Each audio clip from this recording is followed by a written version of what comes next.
Oui, c'est un plaisir de te retrouver, mon grand. Mais tout le plaisir pour moi. Alors, mais dafa mel ni changé nga yére de. waaw boobu dama soog a yeewu seulement guma woon quoi donc je venais de me réveiller donc là moom fa dem sangu ji rapidement yooyu seulement solo quoi ñoo toog. Non, j'ai même vu que tu as taillé la barbe et tout. Franchement, c'est top. waaw ñu defaruwaat daal ñu defaruwaat daal. noonu la.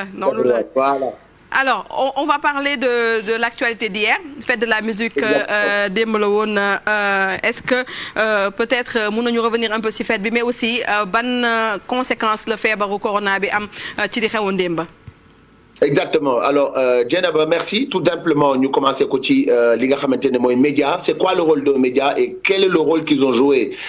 pendant ci pandémie bi ci biir carrière artistes yi. Alors, ça a été positif parce que ça a révélé beaucoup de talent. Les gens étaient confinés chez eux, génnuñu, mais comme nañu à travers les réseaux sociaux, on a découvert. Maintenant, la fête de la musique, baaxoom moom mooy rassemblement nit ñi dajaloo fête bég parce que quand on parle de concert, ce n'est pas l'artiste. Quand on dit concert, le terme ça vient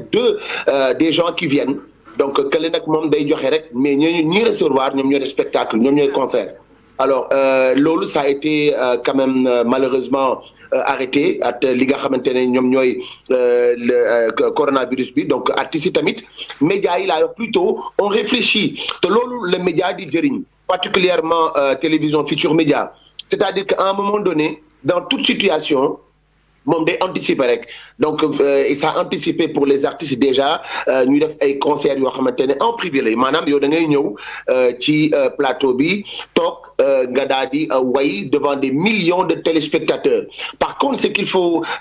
féliciter encore li mu def balaa may ñëw ci li mu yàq li mu def ci lu baax gis nañu ni moom mooy par exemple artiste boo xamante ne les gens dañuy am jot dañuy toog seen kër donc artiste bu génn ci télé rek nit ñëpp dañ lay gis nit ñi dañ lay xam et puis les gens dañ lay déglu li nga xamante ne amuñu ko woon avant donc loolu tamit bokk na ci point positif yi beneen point positif par rapport ak fête de la musique bi parce que dem gis ngeen ko Cheikh Lo l'intervention de Bouba Ndour et cetera donc loolu nga gis ne à un moment donné il fallait que quand même ñu wan ne c'est ça lii mooy avenir c'est-à-dire que ne tey mënatuloo génne le streaming ci avenir ci way mënatul nekk tey média yëpp gis nañu ko et ça fait des preuves gis nañu on a récolté des fonds à travers le streaming c'est l'avenir on n'y peut rien la télévision restera classique mais le streaming restera toujours va être l'avenir kooku moom xam nañ ko Sénégal on a réussi quand même le 21 juin def plateforme yi digital nit ñi mën ko seetaan en ligne récupérer encore audience donc loolu dafay ay points positifs bu ñu xoolaat tamit beneen point positif toujours concernant 21 juin mooy artistes yi nga xamante ne tey toog na nu yàgg joué wul aussi tamit ñëw nañu wax seen actualité ñu andi leen devant la scène et on dit en streaming ci langage streaming maanaam képp ku ci feeñ maanaam képp ku dugg ci streaming tu ne te justifies plus mooy dootoo nekk fi di wax naan dama toogal yàgg wayu maag yooyu non tu da ngay actuel parce que ñi lay seetaan dañuy bari c'est au-delà de 250 ou 1000 il y a même 50 000 personnes qui te regardent en direct yow bi nga xamante ne tey soo woote woon amaana tu auras même pas 200 personnes donc tey média bi may na la nga am 50 000 personnes yu lay seetaan en année ça c'est un point fort donc muy tamit une réussite concernant li nga xamante ne mooy fête de la musique mais tey li nga xamante ne nag andi na ko muy les points négatifs mooy concernant tey artistes yi nga xamante ne tey au niveau des tickets d'entrée maanaam suñu loolu la ñuy wax la billetterie dafa sooxe ndax ñoom amuñu salaire seen loolu rek prestation rek lañ am salaire mooy ñu leen di fay cachet wala itam ñu am ay sponsors donc malheureusement ça fait défaut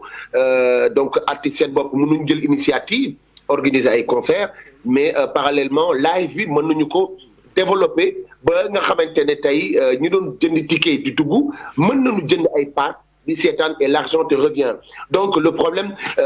n'existe plus il y a que les faux problèmes qui n'ont pas de solution Inch'Allah gis nañu tamit ne télé yi télévision Futurs Médias à travers le président donc Youssou Ndour bi nga xamante ne live jotoon na ko def ci weeru koor bi mu nekkoon initiative boo xamante ne xamoon nañu ne damaa fecc non ci kii bi nii avant koor gi nii. non Youssou Ndour yi mu doon def moom yii dama ne woon dama koy baal sax ay weer salaire ci loolu. exact mais dégg nga ma ne la man nee naa Pape Cheikh Diallo may naa ko sama salaire weer wi. ah bon non may naa ko mën na koo téye ndax xam nga lu tax ndax moom la ñuy wax. ex bul maye salaire yi devise yi jeex na foofu de. jeex na foofu de. ex ma ne bul maye salaire yi devise bi. alaaj fi mu toll nii moom kaay de. tur yàlla la ñuy dundee de. ñëpp kay comme ñëpp sax bul maye salaire. tur yàlla la ñuy dundee wér na noo wér ba suñu baaraam yi teg ay lëgët. duru nga nga jaaree fa nekk ibaadu nag. ma seexal Coro Mbaat Ndiaye ma seexal ko. yow frite yeeg këcc bi dina la rey boo mayee sa salaire bi. yow maa ngi yow moom léegi say ay seex lañu yow muurul rek man nit ma muurul rek ma sell rek. man kay acca na neex kon. toujours ñu wax ci live boobu nga xamante ne mi ngi ko doon def avant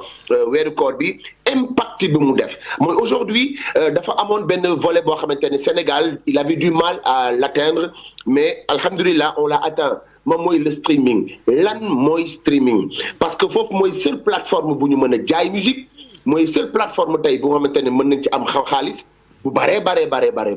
te y a pas de trafic et tout est contrôlé ci streaming yi tey tu peux faire des concerts privés nga toog sa kër fayeeku 50 000 personnes c'est possible et que paramètres yooyu yëpp tey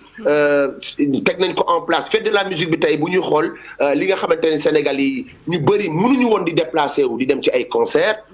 permettre na leen tey ñu dund ko en direct. tout à fait c'est important. voilà ça quand même faut le reconnaître loolu coronavirus bi tamit mën nañu wax ne poussé na nit ñi ñu xalaatee d'une nouvelle manière ci musique parce que classique bi da dund nañ ko lu yàgg mais il était temps quand même d'une part on puisse changer mu nekk ay perspectives yoo xamante ne rek incha allah da leen di pérenniser di féliciter tout d'abord Télévision Futurs Médias c'est pas pour rien initiative yu yëpp nga gis ne bu ñu defee les gens ils reprennent parce qu'ils ont compris li xew nii def nañu ko ñun il y a 10 ans la ñuy def lii ñu xew Télévision Futurs Médias def na ko il y a 10 ans à travers notre émission muy One Nation donc mu nekk daal ay points yoo xamante ne dañu ciy encourager Sénégalais di leen wax ne c'est la nouvelle voie mooy canal bu bees bi mooy le streaming danañ ci ñëw yaatal ko beneen bés ñu xam lan mooy streaming ak lan mooy appui yi ak comment faire pour nga mën a homologué wu pour di mën a am xaalis à travers les streaming. tout à fait waa Wareef ñu ngi daal di xaar pour kon la diffusion mais peut-être juste avant de terminer Exa et puis top pour tout ce que tu as dit ci musique bi parce que booy wax dañuy on voit que ne que maîtriser nga bu baax li nga wax mais sànq ba nga waxee ba pare waa Air Sénégal dañoo envoyé message nee nañu boo fa toogee rek yow la neex ndaxte Voli donc c'est ouvert à tout le monde donc c'est juste une information bu ñu ma rek daal di jox les détenteurs de billets ou non si quelqu'un donc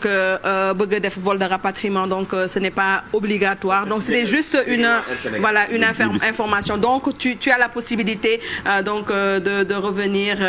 de nous revenir parce que tu nous manques énormément Exa-Edex. danaa leen yónnee yeneen information yu leen Air Sénégal yónneewul naa leen ko yónnee dégg ngeen. bu boobaa nag lépp la ñuy wax ci donc big love Exa-Edex. li ñu wax du waxu man du ma leen tontu ci télé li ñu def xam nañu ko. je m'arrête là point mais danaa leen yónnee yenn information bu ñu bëggoon ñu yàq liggéey bi mais duñu ko def. envoyé ma ko par WhatsApp. Voilà, on répond. À tout à l'heure, Exa-Edex. Merci beaucoup.